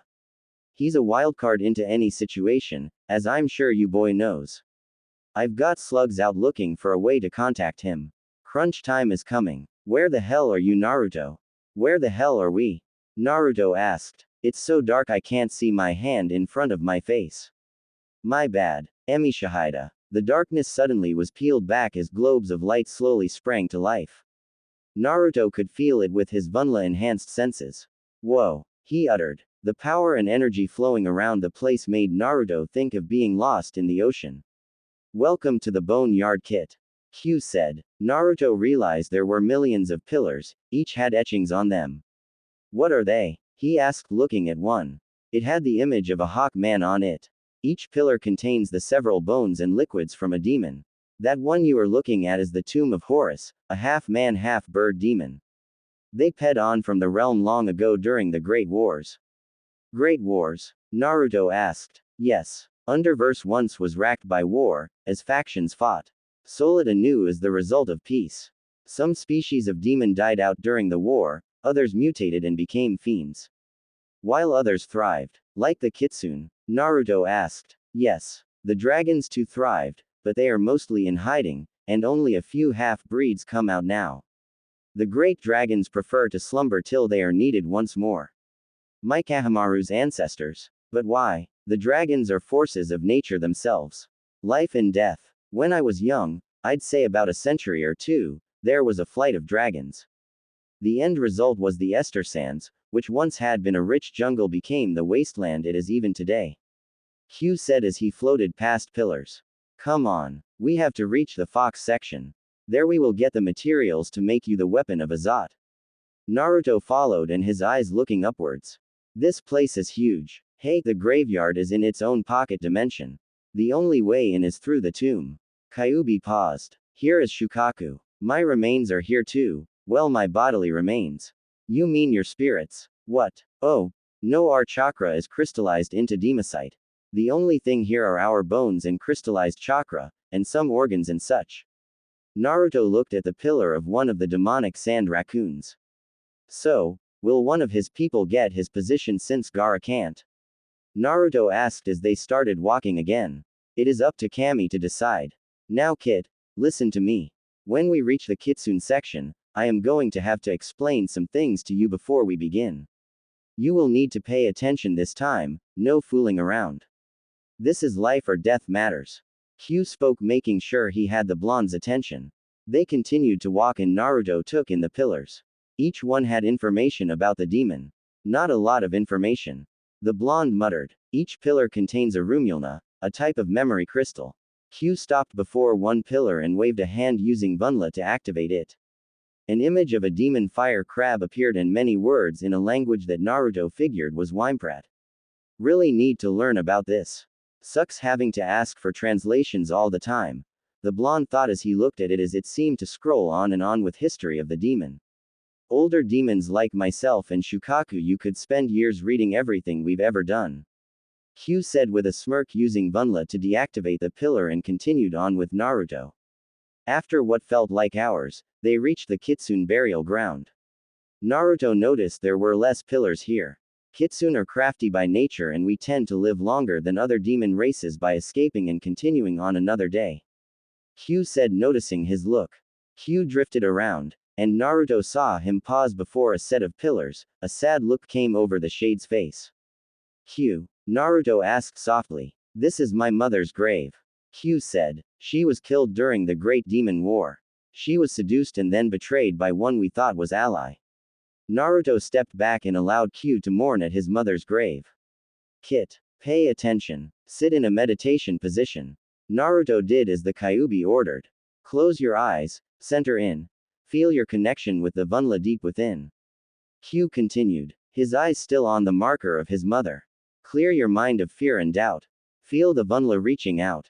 Naruto calmed his breathing slower and slower. He did as Q ordered. His mind eased and the tension he'd felt since they'd arrived at the tomb seemed to flow out of him. Vunla ever seeking, feeling, touching, seeping. Q watched as Naruto in lotus position rose off the ground. He watched silently now as Naruto, deep in a Vunla trance, drifted away and soon found himself in front of a grave that Kyuubi wished he'd never see. You had to pick her. He muttered. He looked up at the ceiling. Kami, I know you're laughing. Kyuubi sighed. The only vixen that ever truly captured my heart. I swear, Kami, you and the Elemental Empress are out to mess with me. The former fox demon muttered under his breath, hoping Naruto didn't hear him. All right, Kit. Now that you've made a connection. Kyuubi didn't get to finish as the pillar grave glowed with a faint red light. Oh, this isn't right. The demon thought as he watched the pillar glow brighter, and he looked at his apprentice and saw he too was glowing. The red Yukai and Naruto's own blue chakra were merging, forming a royal purple. What in Kami's panties? Micah dodged and avoided the ball and chain. Damned lizard men, he thought. They'd burrowed under the snow and tried to surprise him, but his connection to the wind told him of the change and he'd used his limited Vunla abilities to sense them. He stood out in the snow, the Hanzo sword drawn, and he had a stance with the blade position pointing to the sky like he'd seen Master Kwai do before. The first lizard creature had exploded out of the snow and found itself cut in half, its blood staining the snow. 3 more exploded up out of the snow just out of reach. Micah was dodging the chain weapons and his wind shield was stopping the lizard men's arrows and spears from getting to him. Damn it. Since that initial strike I've been on the defensive. Micah was hating this, but the fact that 2 would engage and the other 2 would burrow back into the snow and pop up to attack was annoying. I can't remain like this for long. Micah thought as his wind shield destroyed another pair of arrows, while the 2 he'd been fighting dove back into the snow. I see why they are dangerous. Master Q will be pissed at me for letting myself get into this situation. Micah leapt straight into the air to avoid the spear that would have impaled him from below. Wind style. Snow hurricane. He yelled and his wind attack whipped snow around with gale force, and slammed it into one of the lizard men. he smiled, hearing a nice crack indicating something important in it had broken. Micah's joy was short-lived as another two sprang up from the snow. How many are there? He muttered, using the air and snow to create a platform up above. Several arrows slammed into his hovering perch and he glared at the damn creatures. Okay, you walking suitcases. You want to pick a fight? Come on, I need to relieve tension. Micah sheathed the Hanzo sword and his hands went through several jutsu seals. Eat this suitcase, he said and concentrated. Fire style. Wind style. Combination burring wind blade. The large blade of flame cut down and impacted. Two of the lizard men weren't fast enough and were burnt to crisp where they stood. The others managed to burrow deep even as the fire wind attack slammed into the ground and melting snow and ice to reveal charred dirt. Micah's hands were already in motion. Water style. Water missile. With all the moisture in the air, Micah found the water element easy to call upon and the javelin-like water spikes rained down on the ground as he tried to pin down the lizard men. This is not getting me anywhere. I need to do something, that's it. His hands flew through the hand signs. Earth style. Rock spikes. Micah focused his chakra and instead of the spikes forming up out of the ground they formed aiming into the ground.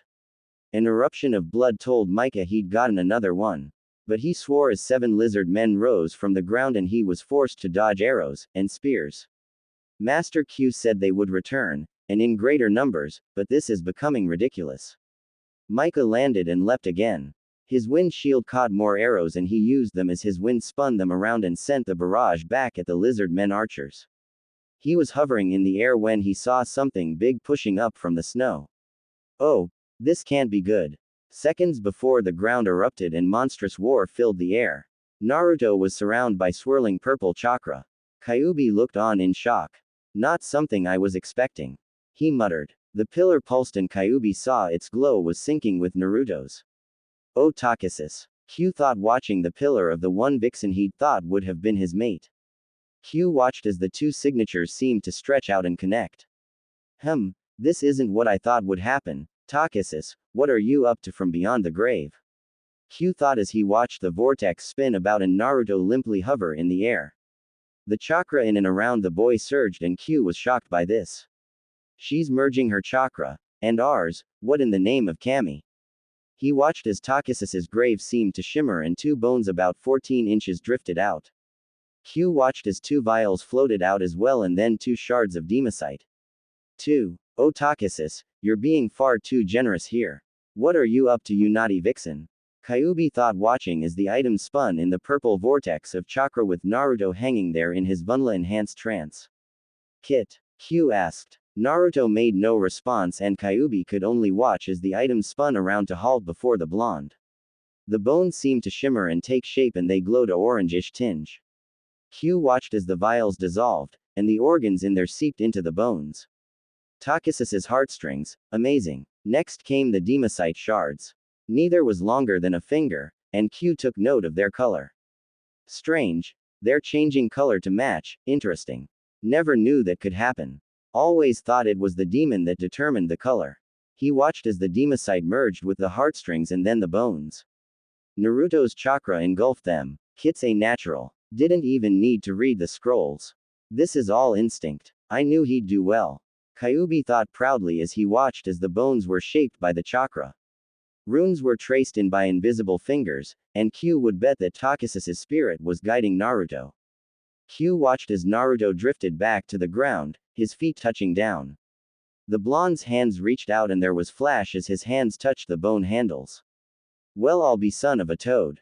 Q muttered, seeing 2 energy blade crackling with raw power. One was the same purple as Naruto's new blended chakra.